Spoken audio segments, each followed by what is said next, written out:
Hi guys, this is Sadek from Broadband.com.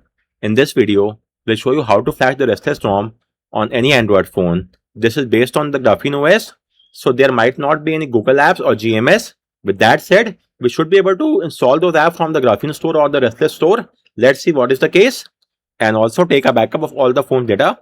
Once that is done, let's get started. First off, install the Triple Info app from Play Store or F-Droid. Once that is done, now launch the app and go to the second tab and verify shown as supported under Treble. If that's all fine, then let's move to the next step. So this is regarding the GSI ROM, which one to get. Simply open the article in a new tab and then scroll down, get the ROM file from here. Once you get the ROM file, it will be something like this in a IMG exit format. So ARM64 is the CPU architecture, and you could see it's the same as ours, which is great. Then we have AB. So both AB and the B means the same thing, which is system as root, and you could see it's enabled. So, and then that's just about it. You may see all of these from my article as well. What is the meaning of all of these naming convention? For this ROM, we only have one single build, so that's not a cause of any concern. Once you've got it, extract via 7-zip. So right click, show more options, 7-zip, extract to RestlessOS, and you will get the IMG file, which is our GSI ROM file. Once you've got it, let's move to the next step, which is over here. So scroll down and now get the SDK from my article, extract them onto your PC. Upon doing so, you will get a few files as shown here. Moving on, enable OEM unlocking and USB debugging. OEM unlocking is required to unlock the phone's bootloader, and USB is required for ADB commands, you could say. So let's enable both the toggles onto our phone. So go to settings, about phone, and tap on build number or OS version 7 times. Then go back, go to additional settings, or then go to dev options and enable OEM unlocking as well as USB debugging on Xiaomi phones. Wait for 10 seconds, check mark this, aware of all the risk, and then tap on OK. So let's just wait for that to complete.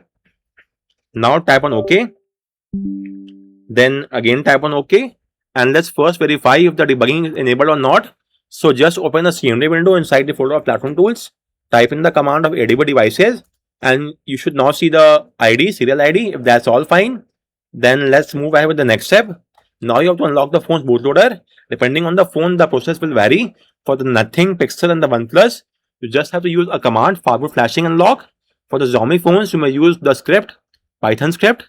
All the links are given here. In Samsung, you have to use the download mode to get the job done. Once you have unlocked the phone's bootloader, let's move with the next step. So now get the exact same firmware which is installed onto your phone. For Xiaomi phones, it's a fastboot ROM. You may go to about phone and get the fastboot ROM for the exact same version as you could see over here. Let's go back. Let me first show for the Xiaomi phones. It will be in a .tjz format. So extract via 7-zip and you get a tar file. Again extract via 7-zip and you will get all these files, and you could see it's the same build number as my phone. So from your phone's firmware, you have to get the file of VB Meta. So copy the file, paste the file inside the folder of platform tools. For Pixel phones, get the factory image. Then for Nothing phone, also get the firmware from the GitHub page. For the OnePlus, you will have to extract the bin file via the Fastboot Enhanced tool. So simply load the Enhanced tool from here. Then launch the tool via exe file. Go to Payload Dumper, click on Browse, choose the bin file. Once that is done, go to the Partition tab and choose the VB Meta file and extract it. That is it. All the steps are given in my article. Please go through it once. I have linked the steps there. So once you have extracted it, transfer the file inside the folder of platform tools, as you could see over here. Likewise, also transfer the GSI file over there. The GSI file is inside this folder. Let's paste it here as well. Once that is done, let's now boot the phone to fastboot mode for flashing the firmware or the GSI ROM. So type in the command of ADB reboot bootloader and hit the enter key. The phone should now be inside the fastboot mode. This might take some time, around 10 to 15 seconds in some cases. That's all fine. After that, type in the command of fastboot devices and verify you're having an ID. If you're not having this ID, not an issue. Just install the fastboot drivers onto your PC using the link over here. Once that is done, do a right click on the Windows icon, choose Device Manager, expand the Android phone section, and verify your phone is shown there. If that's all fine, now let's turn off the Android verified boot via this command, flashing the file of VB Meta. So copy the entire command, paste the command in the CMD window, hit enter. After that, boot the phone to fastboot D mode. So fastboot, reboot fastboot, and hit enter. The phone should now be inside the fastboot D mode. This will take a few more seconds. So let's just wait for that to complete. And the fastboot D screen will be vary for each of the phones. For Poco phone is different, for Pixel it's different, for OnePlus it's something else. That's not an issue. Now let's first make some space for the GSI ROM. So for that you have to remove the product A slot. So copy the command, paste the command in the CMD window, hit the enter key. Product A is now gone and we could now flash the GSI ROM. So it's fastboot flash partition name, which is a system partition, and the file name, let's make it something shorter. So let's rename this to GSI. The name becomes gsi.img. Hit the enter key. Now let's type in gsi.img, hit enter. The flashing will now start. Take a few seconds. So let's just wait. If you're having any issue, that is size is not sufficient for your phone, in that case remove the B slot as well. Use the entire command, just replace A with B as well. In that case it might be happening that the ROM might be flashing in the B slot. Since we have removed the A slot, and if the ROM is flashing in the B slot, you'll also have to remove the B slot. But as of now, you could see we have removed the A slot and the ROM is being flashed in the A as well. So there's no issue whatsoever. With that said, there are 12 files and each of them will now be flashed. This will take a few more seconds. So let's just wait for that to complete. So guys, the flashing is just about to get over in a matter of few more seconds. This is the last file being flashed. When that is done, you'll have to do a phone formatting. This will erase all the phone data. So type in fastboot space -w, hit the enter key, and that is complete. Now type in the command of fastboot reboot, hit enter. The phone should now be inside the GSI ROM, but the first booting up will take up some time, which is all normal, nothing to worry about. So let's at least see the boot logo or the boot animation, which will mean that we have flashed the ROM file successfully, and they should be here anytime soon. After this logo, I guess we should be having the GSI ROM logo. Let's see, and you could now see we have got the boot animation. This is the first time I flashed this ROM, so everything is new for me as well. The boot animation is somewhat different.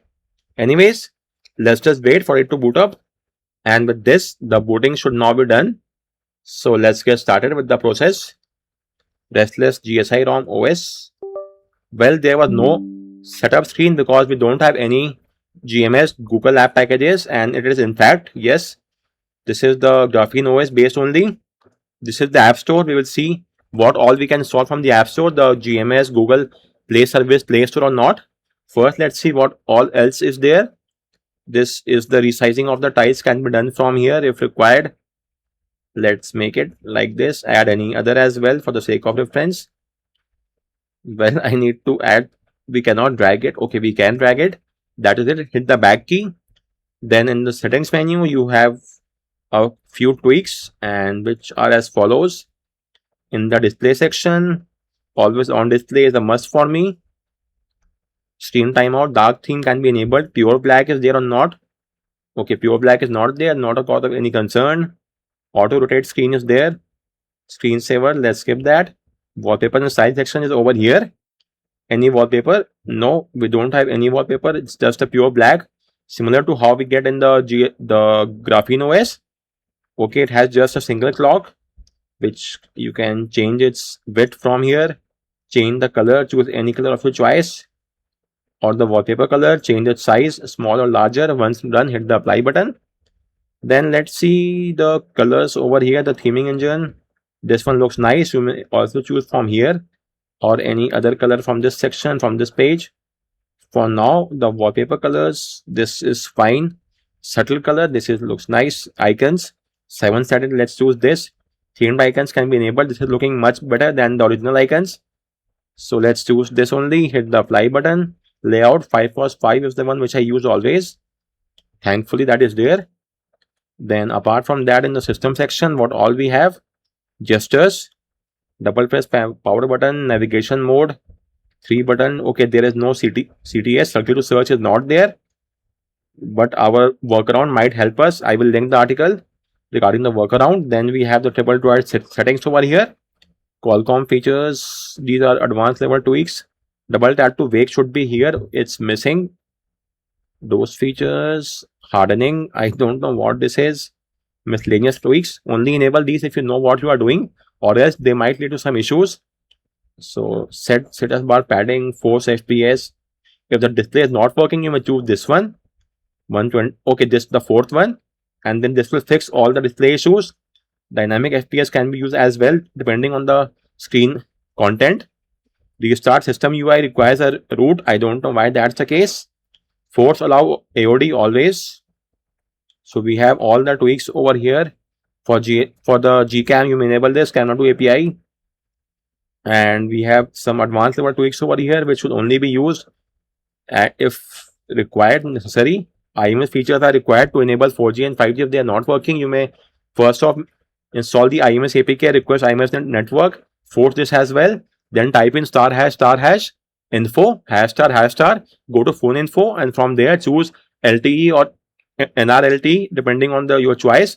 Audio effects, there are quite a lot from the Dolby, Qualcomm, and NXP. I am not aware of. AOSP is there as well.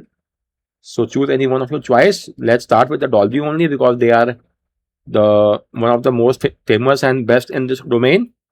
Let's now go back, and I guess that's just about it.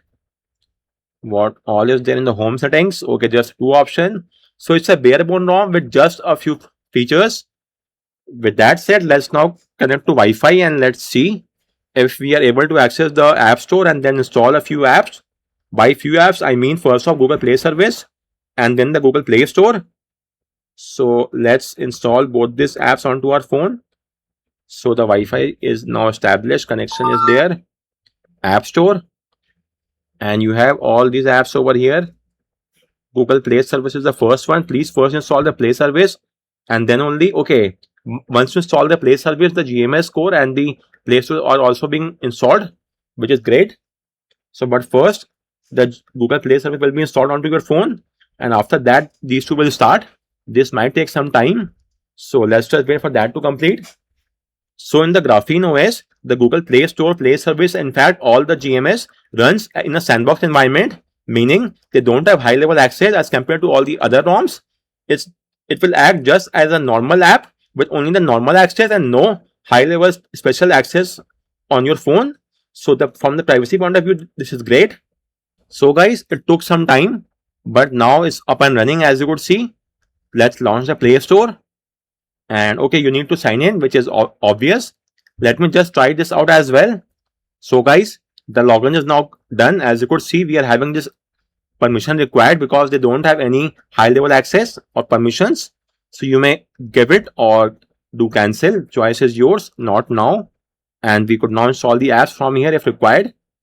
But as opposed to the Graphene OS, you cannot lock the phone's bootloader. So please don't do so. It will break your phone. Always keep the bootloader unlocked in these ROMs. This is based on Graphene OS. It's not a Graphene OS ROM.